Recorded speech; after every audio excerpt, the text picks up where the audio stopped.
Hi, everyone. Thanks for watching this short clip. If you're enjoying the content that we give you today, then please consider. Go on. No, you do it. Like, share, subscribe, comment. That's the main thing, please. Comment below what you think of it, what you think of us handsome devils. And I said short. Oh, sorry. Well, like your stature. Okay. Anyway, enjoy. Should England, New Zealand and beyond scrap the rule that you have to stay in the country to play for the country? No. You can't just say no. You didn't let me, did you? It's a podcast. You don't want a massive long pause. No. All right, far out, man. Okay. No. Because I think it just almost, it doesn't force them to go away, but they're not playing in their roots. I find that's the coolest thing about New Zealand at the moment is we are. So who else is it? Sorry, there's New Zealand, there's England, and then there's lots of other countries that do the whole. You have to play so many matches. Yes, you have to have as many caps. As many caps. Yeah, I'm going to say that's a massive issue. The caps. I'm going to say it's a massive issue. Yeah. Okay. How come? Okay, so put all my cards out on the table. Yep. I love the fact that New Zealanders play in New Zealand to play for New Zealand. Yep. But what I'm finding at the moment is they just can't keep them. And the ones that they can't keep are not your All Blacks. You are losing the next best players. The players that would be the depth in the B team or New Zealand A, they are going. Guys like Nankivell, who were sniffing in and around. Oh, I didn't like him. Guys like David Havili, who has stayed, but he's a rarity. Average. Okay. He's pretty average player, though. Dallas McLeod, he's off. Okay. Caleb Clark is off at the end of the season. My point being... He's playing really well, too. Isn't he? Oh, my God, he looks good, doesn't he? Do you see that try scored in the roll he did? Yeah, he's just showing off, isn't he? I loved it, though. Oh, dickhead. But my point is, you're starting to lose not your All Blacks or the ones that could play for the All Blacks. You're losing the rung underneath that. Yeah, I understand. And because they haven't played for the All Blacks, that's it. They're gone. And they're not going to come back. No. And there lies the problem for me. Okay. Can I flip this on the head? Well, yes. Yeah. People are saying, right, why don't you have a rule like the Giteau rule or whatever, which means that your most experienced All Blacks can go overseas and still be selectable for the All Blacks. Yeah. I'm saying that's a bad idea because unless you play 50 games, you can't do that. No. What I would like to see is if they're going to do it, if they're going to do it at all, if they're going to move the goalpost at all, I would say if you've played 6 years of Super Rugby, you can go overseas. Okay. And the reason for that is because if you play 6 years of Super Rugby... If you've had a central contract for 6 years. Yeah, you've had a central contract for 6 years and you want to go overseas, someone like... who's the New Zealand centre that went overseas recently? I can't remember. He played on the wing. He plays on the wing for Crusaders. Came back last year. God. Whainuku, right? Yeah. If you're a Whainuku, you can go over there. You can play 6 years. Yeah. You can go overseas. And if you're good enough overseas, you can come back and play for the All Blacks. But you can't do that unless you've played 6 seasons. And in all honesty, after 6 seasons of playing Super Rugby, you're probably ready to go overseas. Yeah. And it frees up your spot for someone else. Yeah. Okay. So you're all about creating depth.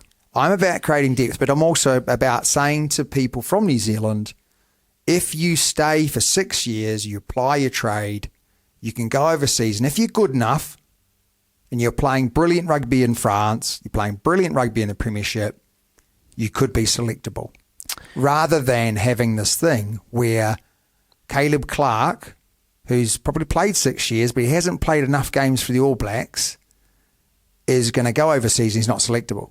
And he is playing really well. He's playing really well. And I just don't think anyone, and also it stops them from coming back then. Yes. Someone like George Bridge, Yeah. you know, he's not selectable No. either, even though he's playing Super Rugby. Yeah. And I just think it's a bit of a, you know, a bit of a shame, really. And I just think if you're just going to have the top, like, 10 guys that play 50 games or more, you are really restricting. And then those younger guys will continue to go away. And they're going to France, Japan. They're going to France, they're going to Japan. I mean, most of them go there because that's where the money is. But some are going to Premiership. Maybe Premiership. Okay, here's something for you. So obviously, Super Rugby, central contracts. Yes. What would you think to or say to individual owners of clubs? So let's say you were a multi-billionaire. Yes. Very easy for me to think Yeah. about. And the New Zealand Rugby Union said, look, we're gonna sell these clubs Yeah. for X amount, Yeah. and you're going to put the money in. You're going to sign the players, Yeah. and you're going to pay the players. What do you think to that? A bit like probably what's happening in Japan, what's happening in France, Yeah. and what's happening in a better one would be the English soccer football premiership. Yeah, I get that. Now, I'm all up for that. Mm-hmm. As long as you've got enough billionaires to do it. Yeah. And you need to have, let's say you've got 5 teams. Yep. You need to have about 30 billionaires that are willing to do it. Because Why 30? When one billionaire goes, I'm losing loads of money, I'm going to sell my team, they've got someone that wants to buy it. And in the Premiership, you've got that. But in the Championship, we found out that even in the Championship, you might not have, you know, not every club has a multi-billionaire behind them. No, very true, yeah. So my point being is, yeah, it works really well if you've got loads of billionaires that are fighting over buying teams, but that's not the case. Okay, here's another one for you. How much are the owners making or losing Losing money. in France or Japan? They're not making money, that's for sure. They lose money. Yeah. But they're so passionate. And there is another thing, which is like all of these owners, they're company owners. And it looks good. It gives them a reputation. So they're not necessarily making money in that business, the rugby business, That's right. but elsewhere the company is growing. because they're linked to the So they're to the not, rugby on a club. whole, they're not necessarily making a loss. No. I think a lot of people use it to, hence why Like that silver, what is it called? Silver Lake. Yeah. Not so much. That's private equity. Yeah, but thing. still, they Yes, won't. but still. They won't be making any money necessarily off the All Blacks, but they'll be making money elsewhere. No, because that is literally they are making money off the All Blacks.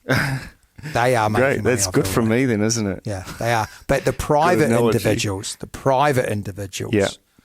they are losing money. Yeah. Yeah. Now, what Silver Lake would have done was they would have said, we're going to give you all this money, but we're going to get it back every year. You've got to pay us first. Oh, Do you know what I mean? And the All Blacks do make money. yes. That's how they fund Super Rugby. Well, exactly. Yeah. And NPC. And NPC and all those things. So there you go, mate. I mean, I think if you looked at England, they could easily do the same thing. Play for the Premiership for 5 to 6 years, and then you can go and play in France. They've got even less reason not to do that.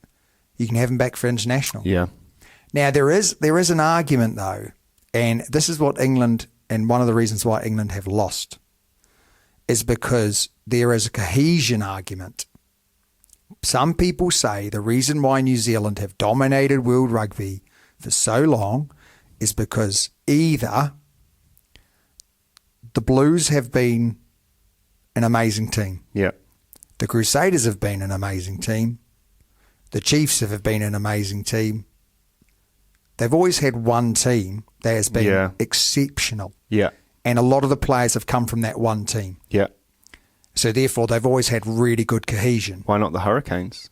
because they've not really ever had a good team apart from once. What about the Highlanders?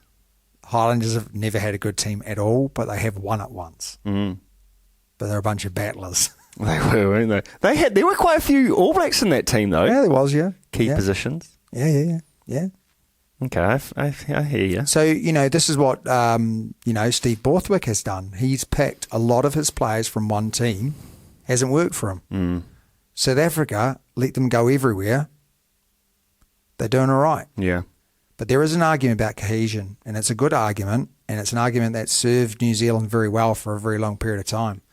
But I just don't think it's realistic to not allow players to go and earn big money because they go anyway now. Yeah. And it's not the right players that are going. It's the future that's going. It's the ones that are going, well, I'm not going to have a go for the next 4 years, so I might as well go. Yes. Yeah. So, yeah. Mate, anyway, it's the time for the end of the potty. What can people do to support us? Like, share, subscribe, 5-star review, Patreon link is below. And please, could you also make sure that you go across to YouTube and just comment on the clips. Damien's hairline. Apparently, if you comment on the clips, it does really well. If you don't comment on the clips, it does really badly. I'm gonna put a comment on every hour. It doesn't work like that. Oh, Just okay. one comment, good comment, bad comment. Doesn't matter about the comment. Okay. Just a comment. Okay. Thanks. Until next time. See you later.